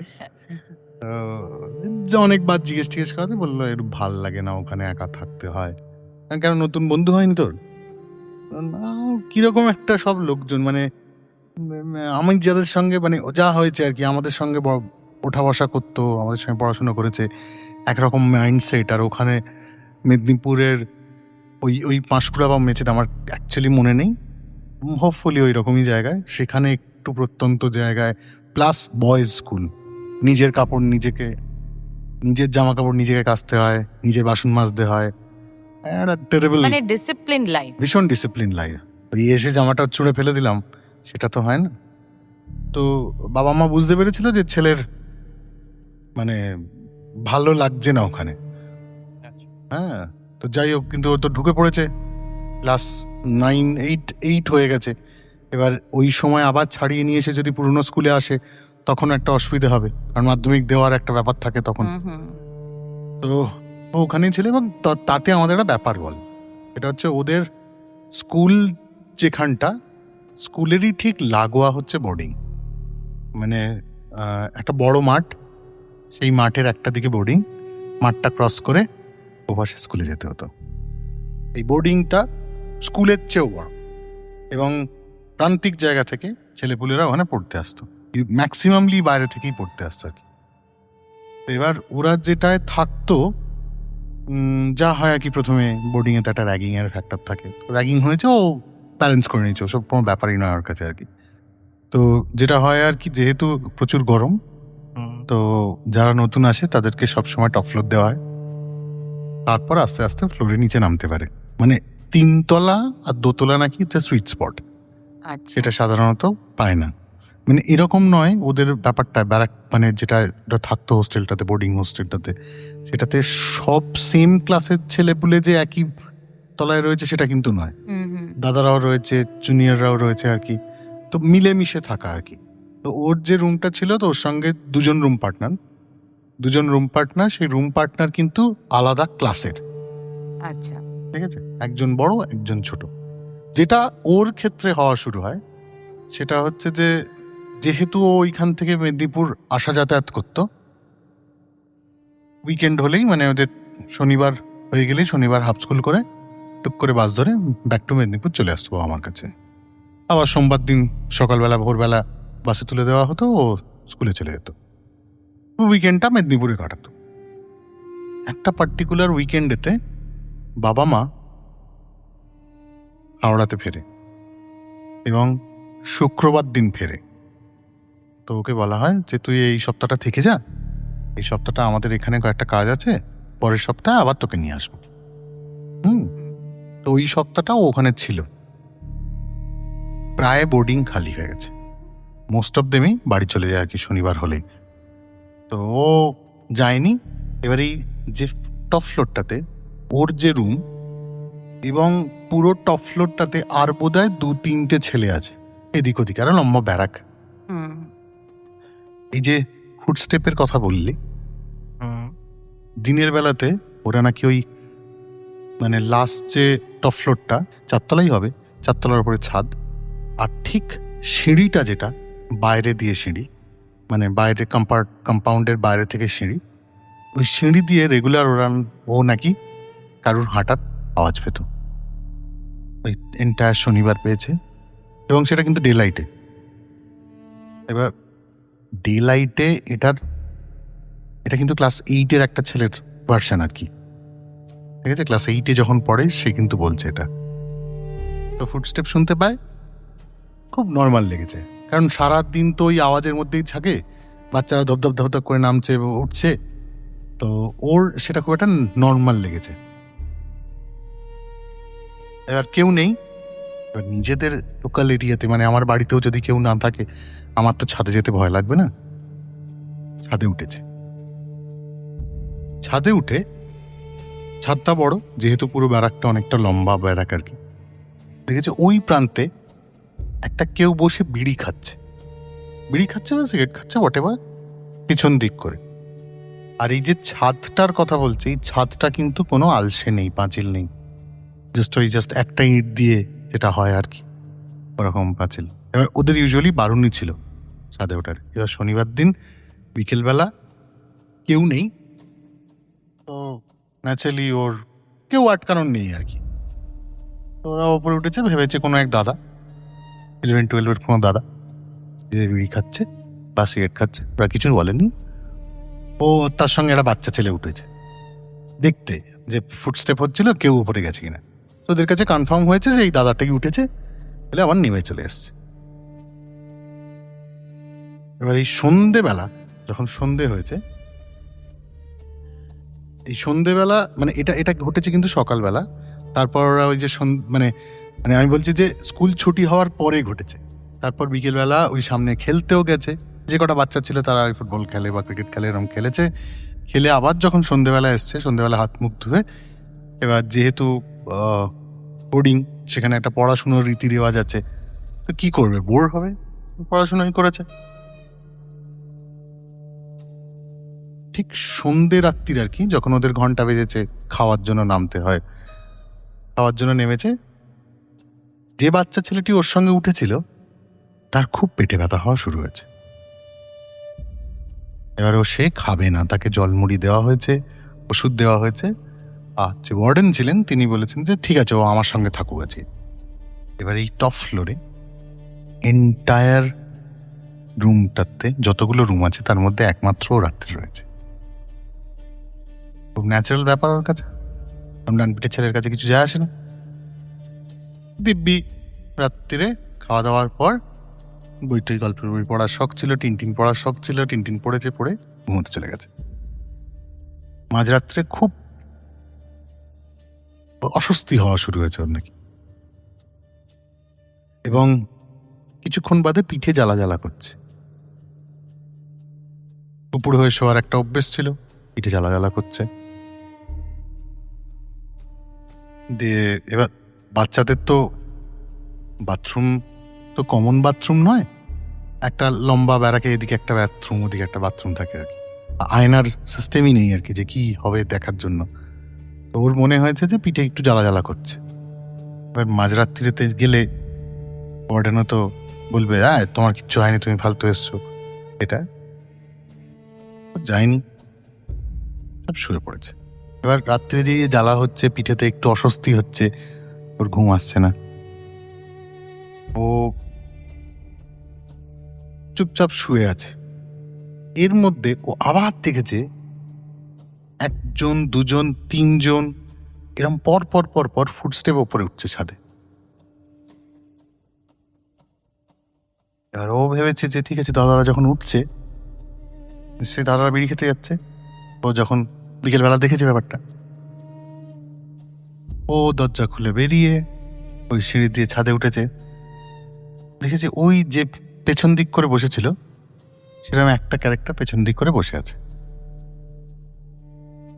এবার যা হয়, বড়রা বাচ্চাদের দেখলে এই তুই যা নিচে যা, এরম বলে, সেটা জানে। ও আর এগোয়নি, আবার সিঁড়ি দিয়ে আস্তে আস্তে নেমে এসছে। নামার সময় ওর মনে হয়েছে, আরে আমার তো শুনে মনে হলো 3-4 জন ওপরে উঠছে, কিন্তু ওপরে তো আমি একজনকে দেখলাম ন্যাচারালি ডান পিঠে। আবার ওপরে উঠেছে, উঠে দেখছে কেউ নেই, there is no one, ঠিক আছে। এইবার ও ওই জায়গাটায় গেছে, পুরো ছাদটা ক্রস করে ওই যেখানটায় এন্ট্রিটা বসেছিল সেইখান অব্দি গেছে, গিয়ে দেখেছে কিচ্ছু নেই। এবার ওরা ভয় হয়েছে, আমি তো সিঁড়ি ক্রস করে নামিনি, তাহলে আমাকেও তো ক্রস করে কেউ নামেনি, সে কোথায় গেল। এবার একটু অস্বস্তি ফিল করতে শুরু করেছে। তার মানে এই বোর্ডিংটাই একটাই সিঁড়ি ছিল? একদম একটাই, একটা বাইরে দিয়ে এরকম যেরকম কানেক্টেড সিঁড়ি হয় না, এসে ব্যারাকগুলোতে কানেক্ট করে, সামনে একটা চলন থাকে, তার সঙ্গে ঘরগুলো যেরকম, আচ্ছা আচ্ছা আচ্ছা, সামনে একটা বারান্দা, পুরো লম্বা করিডোর বারান্দা, ব্যালকনি টাইপের যেটা থাকে। ব্যালকনি টাইপের। আর ওই করিডোরে যেহেতু বাচ্চারা পড়ে যাবে, সেই জন্য এই করিডোরটা পুরোটা কিন্তু গ্রিল দেওয়া, হ্যাঁ হ্যাঁ, মানে ওই নেট দেওয়া। গ্রিল তারপর অনেক সময় ওর উপর থেকে ঢালাই করা, এটা হ্যাঁ, ঢালাই একটা অবধি, তার উপর নাকি নেট দেওয়া, মানে ওই আচ্ছা। কেউ ঝাঁপাতে পারবে না আর কি, ওই বারান্দা থেকে ওই মুখ উঁচু করে দেখা যায় আর কি। ওর একটু তখন অস্বস্তি লেগেছে, কি হলো, আমি কি ভুল দেখলাম? এই ঘটনাটা ঘটছে কিন্তু এই রাত্রির বেলা 10টা, 10:30, 11টা এরকম আর কি, কারণ ওদের ডিনার টাইমটা বেসিক্যালি ওই 8টা থেকে 9টার মধ্যে ডিনার টাইম, তারপর আর ডিনার টাইম হয় না। এবার ওর পিঠে কিন্তু জ্বালাটা হচ্ছে, ও নেমে এসছে, বলছে যাই হয়ে যাক, আমি আর কিছু করবো না। নেমে এসে অ্যাজ ইট ইজ দরজা বন্ধ করে, এবার দরজা বন্ধ করার পারমিশন ছিল না ওদের, মানে দের ইজ নো শেকল তোলার কোনো পারমিশন ছিল না, দরজা ভেজিয়ে রাখতে হতো, ওই হাঁসকল টাইপের কিছু একটা ছিল, ভেজিয়ে রাখতে হতো, যাতে ধাক্কা দিলে খুলে যেতে পারে, এরকম কিছু আর কি। তো এসে ঘরেতে যেটা বারণ করা সেটাই ও করে, এবং করে লক করে ঘুমিয়ে পড়ে। পরের দিন সকালে উঠে যে বাচ্চাটির পেটে ব্যথা হয়েছিল, ওরই যে বাচ্চা, ওর থেকেও যে জুনিয়র যে বাচ্চাটা, তাকে ডেকে বলে, দেখ তো আমার পিঠে কিছু হয়েছে কিনা। So the same story you said না, there is a scratch of something, ওর পিঠেতেও স্ক্র্যাচ পায়। এইবার এটা রবিবারের সকাল, পরের দিন ওয়ার্ডেনকে দেখায় যে আমার এতে হয়েছে, কোনো অসুবিধা নেই, ওই বোরোলিন বা সিলভার এক্স এরকম কিছু লাগিয়ে দিচ্ছি, কোথাও পিট ঘষেছিস ওই জন্য ওরকম হয়েছে, মাঠে খেলেছিস আর ঝোপঝাড়েতে বল আনতে গেছিস, কোথাও হয়েছে? তো ও বলছে যে আমার কোথাও, আমি ওইরকম ভাবে হয়নি, আমার হঠাৎ করে রাত্রিরে জ্বালাটা করতে শুরু করবে কেন। Sunday the same scene repeat again, সেই 3-4 জনের ফুটস্টেপ সিঁড়ি দিয়ে ওঠার, ও আর যায়নি সেদিন, কারণ ওর মনে হচ্ছে যে একই জিনিসই দেখবো, কেউ একটা অপরে বেরিয়ে খাচ্ছে, কেউ থাকলে থাকবে আর কেউ না থাকলে না থাকবে, আমার বয়ে গেছে, আমার দেখতেই যাবো না। এবার ওই রবিবার দিন রাত্রিরে ওই বাচ্চাটা, ওর যে জুনিয়র যে ছেলেটা যার পেটে ব্যথা হচ্ছিল, তাকে নিয়েই কিন্তু ও একই ঘরে শুয়েছে। বাচ্চাটাকে জিজ্ঞেস করেছে, আরে তুই শুনলি? হ্যাঁ দাদা, আমিও তো শুনেছি। বলে, এটা তুই রোজ শুনিস? ওই বাচ্চাটারই ওর যে রুমমেট, ও যে অন্য ঘরে থাকে, ওর যে রুমমেট বলছে ওই দাদাটার বহুদিন ধরে এই আওয়াজটা শোনে। সোমবার দিন আবার স্কুল শুরু, সব বাচ্চারা আবার ব্যাক করে গেছে স্কুলেতে, চল অল ওকে। এবার এই কথাটা ওর যে রুমমেট, আরেকজন যে দাদা আছে, সিনিয়র দাদা আর কি, তাকে বলেছে, জানো তো আমার পিঠে এরকম দাগ হয়েছে, আর আমি ওপরে উঠে গিয়ে দেখলাম একজন আছে, আবার কিছুক্ষণ বাদে যখন গেলাম দেখলাম কেউ নেই। তাহলে ও কিছু না, ও হয় এখানে ফাঁকা জায়গা, তো তোর মনে হয়েছে কেউ ছিল না, বাইপাস করে দিয়েছে বাচ্চাটা। কিন্তু এই যে ছোটটা, ওর যে জুনিয়রটা, ওর খুব কিউরিয়াসিটি, ও এবার বাকি ওর ক্লাসের সবাইকে বলেছে, জানিস তো অরিন্দম দা, ও কিন্তু রাত্রির বেলা এরম দেখেছে। And now the whole class has become paranoid. কি হচ্ছে ব্যাপারটা, ও দেখেছে কেন? And now ওপরে যারা থাকে তাদেরকে ওয়ার্ডেন ডাকিয়েছে। কি বলছো তোমরা, কে ওপরে হাঁটে? এবার যাদেরকে জিজ্ঞেস করা হয়েছে তাদের মধ্যে অনেকেই বলছে, হ্যাঁ স্যার, আমি তো দেখেছি, আমি তো শুনেছি, আমি তো এরকম ফুটস্টেপ পাই, পিঠে দাগ তো আমাদেরও হয় মাঝে মধ্যে, আমাদের ঘরে জলের বোতল ফেলে পড়ে থাকে, আমরা স্কুল থেকে যখন ফিরি তখন দেখি আমাদের ঘর অগোছালো, এটা তো হয় আমাদের। এবার ওয়ার্ডেন বলছে, তোমাদের হয়, বলো না কেন? বলে, স্যার কি বলবো, বললে তো আপনি বকবেন। And now the scenario came to headmaster. এবং হেডমাস্টারের কাছে শুধু নয়, স্টুডেন্ট বাড়িতে গিয়ে ওই ব্যাপারটা বলেছে। এ যেহেতু ডান পিঠে, এ ব্যাপারটাকে ওপেনে নিয়ে চলে এসছে। এতদিন যারা বাচ্চারা ছিল তাদের সঙ্গে সিঙ্গেল এনকাউন্টার হচ্ছিল, দে ওয়ার নট বদার্ড, একবার হচ্ছিল, দুবার হচ্ছিল, কারোর বই পড়ে যাচ্ছে, হ্যাঁ যা কিছু আর কি, জুতো বাইরে খুলে রাখলে জুতো অন্যর ঘরে চলে যায়, এরম হয়। তো এবার এর বাবা মা নিতে এসছে, ওকে, শনিবার দিন, আবার পরের শনিবার যখন বাড়ি ফিরবে, বাবা মা নিতে এসছে, তখন দেখি যে স্কুলে হুলুস তুলুস হচ্ছে, প্রচুর গার্জেন এসছে স্কুলেতে শনিবার দিন। ইউজুয়ালি এত গার্জেন আসে না বাচ্চাদের নিতে, প্রচুর গার্জেন এসছে বাচ্চাদের নিতে। গার্জেনদের হয় ন্যাচারালি বাইরে দাঁড়িয়ে গার্জেনদের কথাবার্তা হয়। তো গার্জেনদের কাছে এরকম হয়েছে যে ওপরে 4 তলার যে লম্বা যে মেন ফ্লোরটা, সেখানে কোনো একটা আনকেনি কোনো সিনারিও ঘটছে, যেটা স্কুল কর্তৃপক্ষ কিছুতেই জানতে দিচ্ছে না। এইবার যারা টিচার্সরা তারা হেডমাস্টারকে ধরেছে যে আপনি এই ব্যাপারটা এতদিন ধরে কেন লুকিয়ে রেখেছেন, একটা বাচ্চার যদি কিছু ঘটে যায় তখন কি হবে। এবার এই সময় কিন্তু there is no option of CCTV, মানে স্কুলেতে সিসিটিভি লাগানোর অপশানটাই নেই। সিসিটিভি বলে যেটা জিনিস হয় সেটা শুধুমাত্র ওই গভর্নমেন্ট বিশাল বড় বড় কোম্পানি বা এদের ক্ষেত্রেই হয়, স্কুলেতে সিসিটিভি লাগানোর কোনো ব্যাপারই নেই। এত বছর আগেকার হ্যাঁ। ঘটনা, তখন তো এত অ্যাভেলেবেল। একদমই একদম। তো তখন হেডমাস্টার বলে যে আমার আগে যে হেডমাস্টার ছিল তার সময়ের একটা ঘটনা, ওপরে যে ছাদের যে গেট আছে সেই গেটটা আমরা বন্ধ করে রাখতাম, কিন্তু কিছু বদমাইশ ছেলেপুলে ক্লাস 11-12 যারা পড়ে তাদের তো বিড়ি খাওয়ার একটা অভ্যেস আছে, তারা অ্যাজ ইট ইজ ছাদে যেত। মোস্ট অফ দেম শনিবার বাড়ি যেত না, তারা এই শনিবার রবিবারের কোনো একটা সময় ছাদে যেত বিড়ি খেতে, এবং এদের মধ্যে বচসাক হয় বন্ধুদের মধ্যে, এবং ঠেলাঠেলিতে দুজন ওপর থেকে পড়ে যায় এবং নিচে কংক্রিটের মানে পাথ হয়ে আছে সেখানে পড়ে এবং অ্যাজ ইট ইজ মারা যায়। এইটা নাকি রিপিট হয় ওখানে। এবার যখন হাত তুলতে বলা হয় যে কে কে দেখেছে, প্রচুর বাচ্চা হাত তুলেছে। যে এরকম তোমরা শুনেছো, যে কারা কারা শুনেছে যে এরকম ফুটস্টেপ হচ্ছে, প্রচুর বাচ্চা হাত তুলেছে। এছাড়া অটোমেটিক্যালি একটু প্রেসারে যে আমি তো ভেবেছিলাম এটা 2-3 জনের সঙ্গে হয়েছে, এটা তো একটা মাস, তারা এই জিনিসটা দেখেছে। এই যে অরিন্দমের বাবা মা একটু সেকেলে ভিতু, তারা বলেছে আমি ছেলেকে এখানে রাখবো না। এবার সেশনের মাঝখানে ছাড়িয়ে নিয়ে গেলেও তারা প্রবলেম। তো এটা ইংলিশ মিডিয়াম নয় যে মাঝখান থেকে ভর্তি নিয়ে নেবে, তো একটা মাঝখানে পড়াটা আটকে যাবে, ইয়ার লসের একটা ব্যাপার রয়েছে। তো বলা হয়, হেড স্যার বলেন যে আমি দায়িত্ব নিচ্ছি এই যে লাস্ট টপ ফ্লোরটা, এই টপ ফ্লোরটাতে আমি থাকার ব্যবস্থাটা বন্ধ করে দেবো।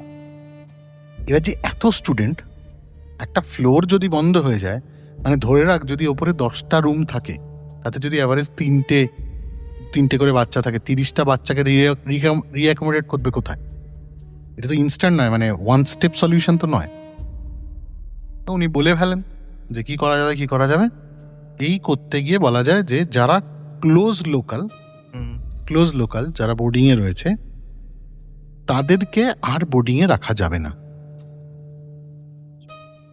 মানে যেরকম হতো যে, মানে একটাই ব্যাপারটা ছিল, বোর্ডিং স্কুলের ম্যাটারটা কি, তোমাকে বোর্ডিংয়ে থেকেই পড়াশোনা করতে হবে।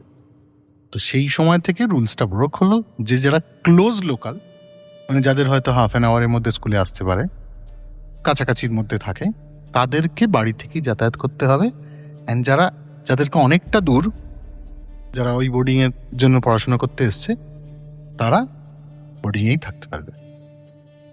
এবং প্রতিদিন নাকি ও বলতো যে প্রতিদিন এই যে ওয়ার্ডেন 4-5টা ডাকাবুকো ছেলেকে নিয়ে সন্ধেবেলা গিয়ে ওই সিঁড়ির মুখটাতে ধূপ দিয়ে পুজো করে ধূপটা একটা ওই কোথাও একটা গেঁথে দিয়ে আসতো।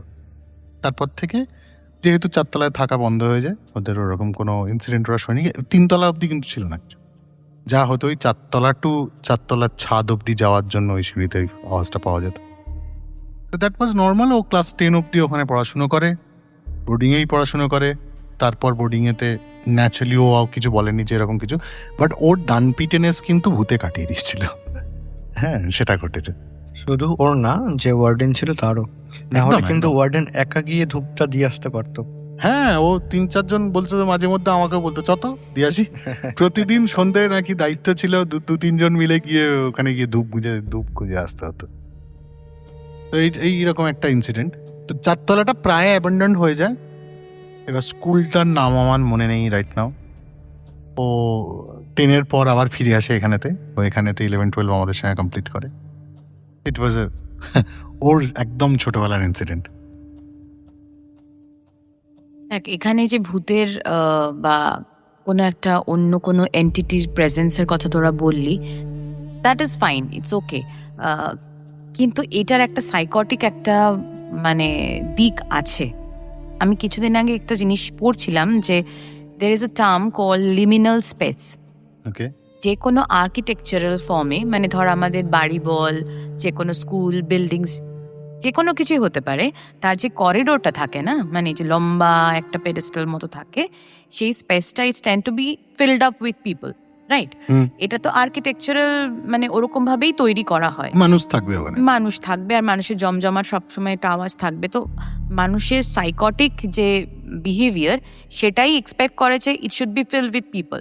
একদম। কিন্তু যখন ওখানে কোনো মানুষ থাকে না, তখন কিন্তু আমাদের ব্রেন ন্যাচারালি হোক বা আনন্যাচারালি হোক বা সাইন্টিফিক্যালি হোক, একটা সিগন্যাল করতে থাকে যে এখানে মনে হয় কিছু নেই, এখানে এখানে তো মানুষ থাকার কথা, তো এখানে মনে হয় অন্য কিছু থাকতে পারে। ইমিটেট করে নেয় আর কি। এটা করতে সিগন্যালিং করতে থাকে। So that space is called liminal space.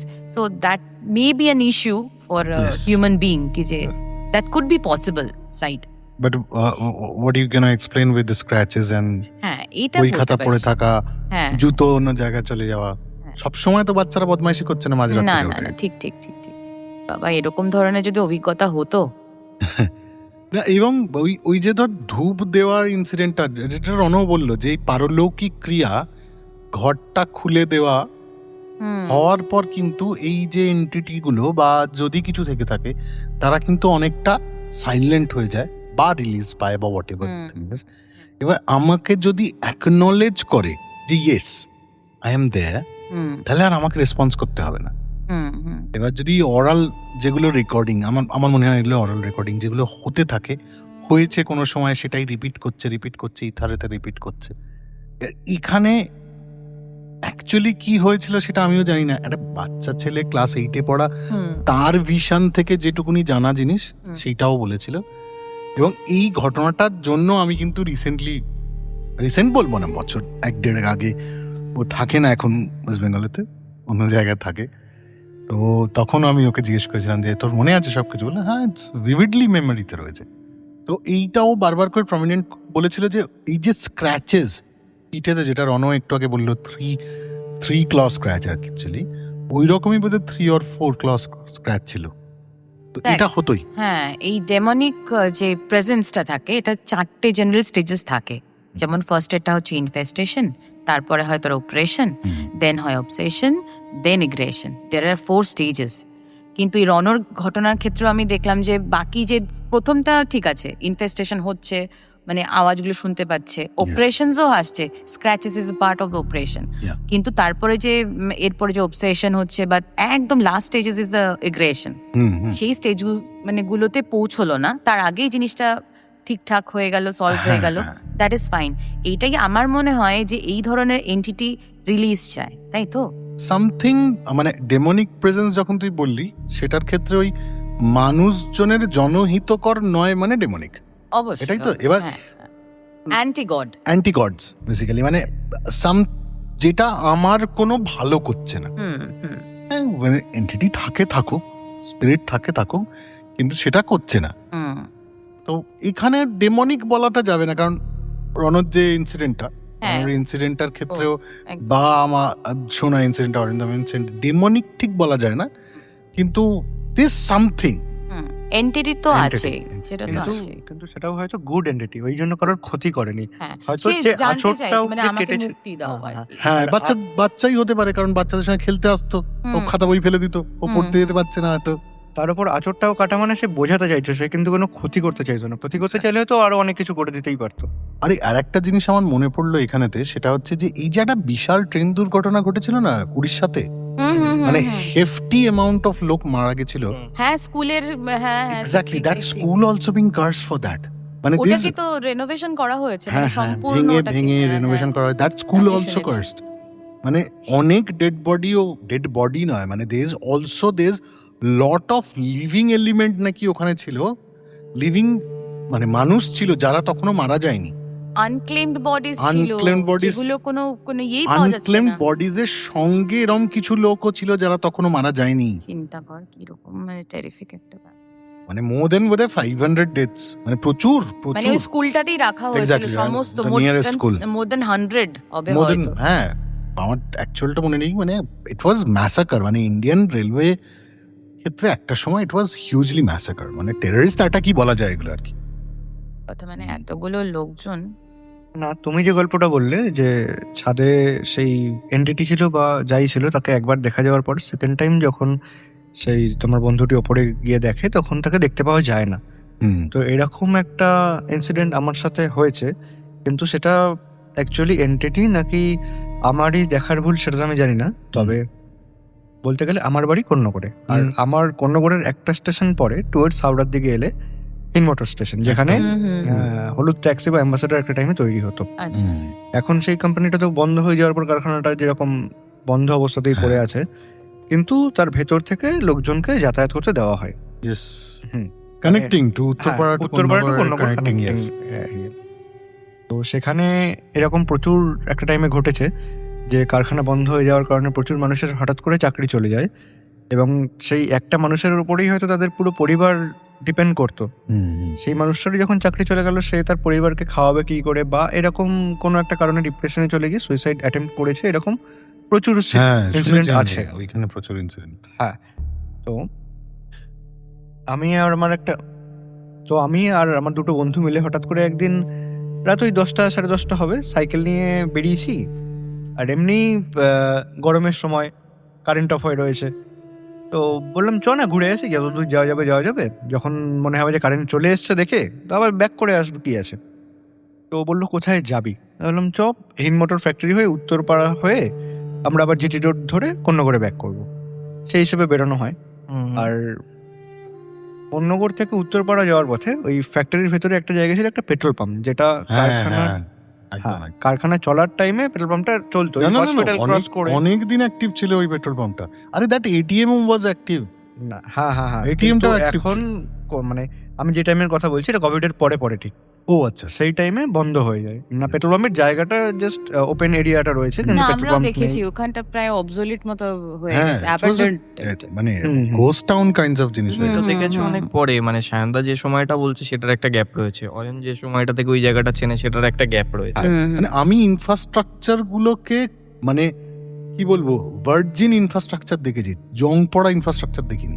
ওকে মানে জাস্ট ক্লোজ ডাউন হয়েছে। আমি 99, হ্যাঁ আমি ওই সাইকেল চালাতে শিখেছি, তারপরেই কিন্তু আমি গেছি ওখানে, যেরকম একটা জায়গা আছে, হ্যাঁ প্রচুর ঝিল লোকজন যায়, ছিল। বিকেল বেলা তো আড্ডা Yes. মারা এখনো চলে সেই এখনো জায়গাটায়। আছে। হ্যাঁ বিশাল বড় একটা জায়গা, মানে সেইখানে হচ্ছে প্রচুর গাছ গাছালি হুম, সুন্দরভাবে হুম। ডেকোরেশন করা ছিল। সেই জায়গাগুলো আস্তে আস্তে নষ্ট হচ্ছে, কিন্তু অয়নরা এখনো যে কিছু সময় কিছু থেকে, হ্যাঁ, জায়গা অয়নরা আছে যে সময় যেরকম। থেকে মোটামুটি যায় ওই জায়গাগুলোতে। নয়ন তো মোটামুটি অনেকটা জুনিয়র তোমার থেকে, তো হুম, অনেকটা আমার থেকেও বেশ খানিকটা। তো সেই জায়গায় তখন হচ্ছে ওই পরিত্যক্ত জিনিসগুলোকেই দেখা শুরু করেছে। না, তার আগেও দেখেছি, কিন্তু এই সময়টা তো পরিত্যক্ত অবশ্যই হয়ে রয়েছে। আর ওই এরিয়াটায় তবে এখনো ভালো কিছু জায়গা আছে, যেরকম ওই পেট্রোল পাম্পটার উল্টো দিকে একটা বিশাল বড় মাছের ভেড়ি মতো আছে, সেটা পুকুরি বলা চলে, যে মাছ চাষ তো করতে দেওয়া হয় না এখন আর তার পাশে একটা মন্দির আছে, তো ঠিক আছে।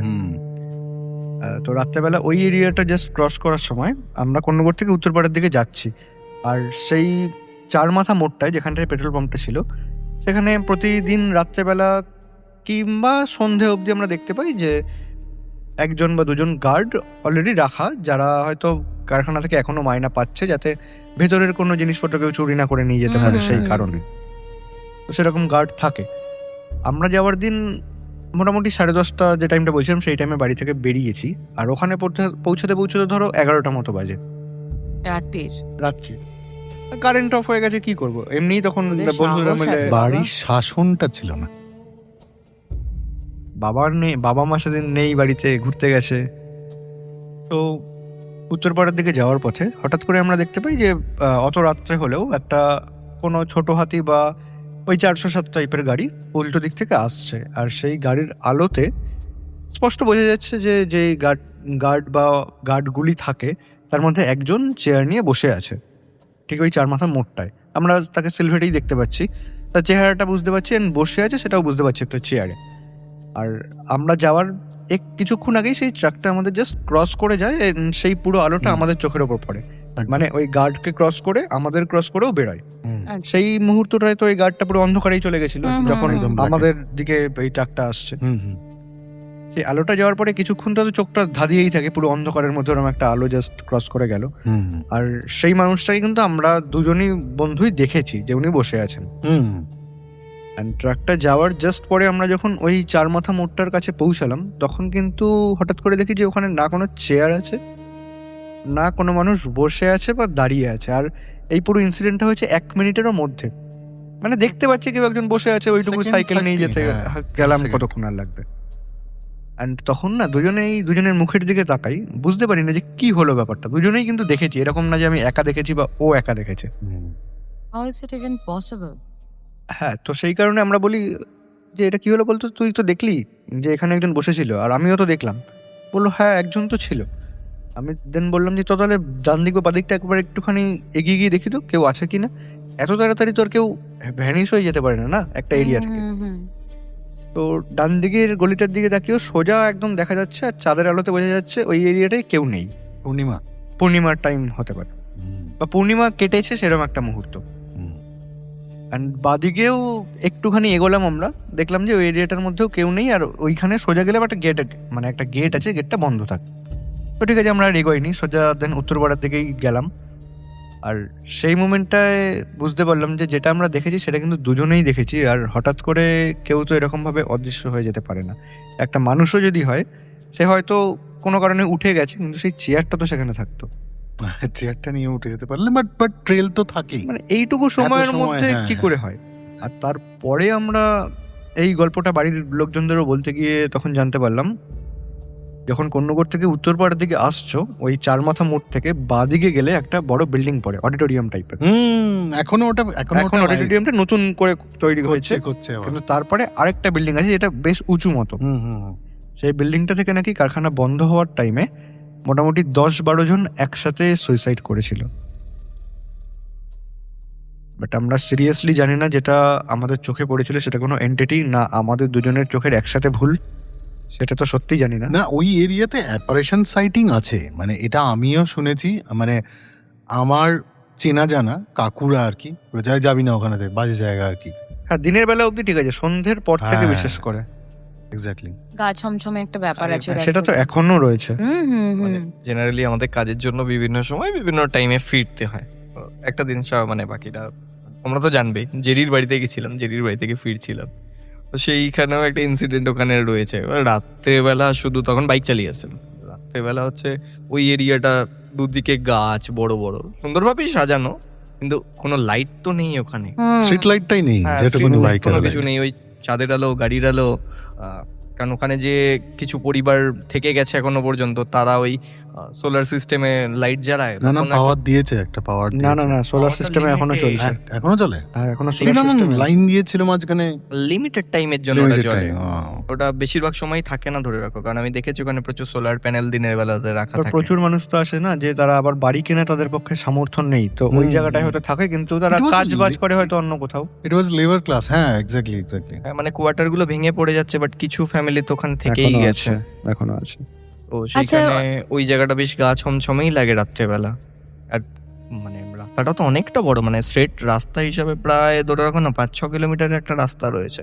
হ্যাঁ, মানে পুরোটাই তো উত্তরপাড়া টু কোন্নগর মাঝখানের পুরো ব্রিজটা হ্যাঁ, একদম উত্তরপাড়া স্টেশন থেকে শুরু। স্টেশনের যে লাইন, মানে স্টেশনও বলবো না, আমাদের এইটা বল না, আমাদের কাঁঠালবাগান বাজার থেকে শুরু করে up to Konnagar station road. Konnagar station road, তাহলে তো অতটাই হয়। এবার এখন শ্রীরাম গ্র্যান্ড সিটির জন্য অনেকটা ন্যারো হয়ে রয়েছে।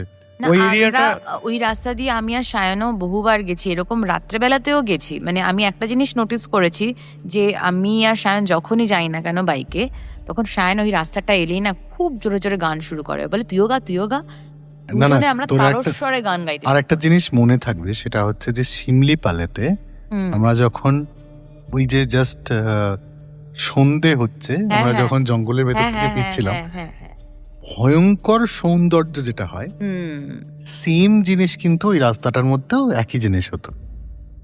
সুন্দর, কিন্তু গা ছমছমে একটা একটা গা ছমছমে। শিমলিপালে শেয়াল আমাদের তো সঙ্গে অসম্ভব। একটা অদ্ভুত ঘটনা ঘটেছিল, সেটাও অন্য একদিন অন্য একদিন আমরা বলবো। বলবো। না অবশ্যই। এইটারও একটা আমার শোনা গল্প আছে এই ইয়েতে, সেটা একটা অন্য এপিসোডে থাকবে। হুম। তো আজকে অনেকক্ষণ আড্ডা হলো আমাদের। একদমই অনেক, কিন্তু আমি আড্ডাটা শেষ করার আগে একটা জিনিস আমি অয়নের কাছ থেকে জানতে চাই, এই যে হুম। মানুষটিকে বা যে এন্টিটিটিকে তুই দেখেছিলিস তার বয়সটা কিরম ছিল?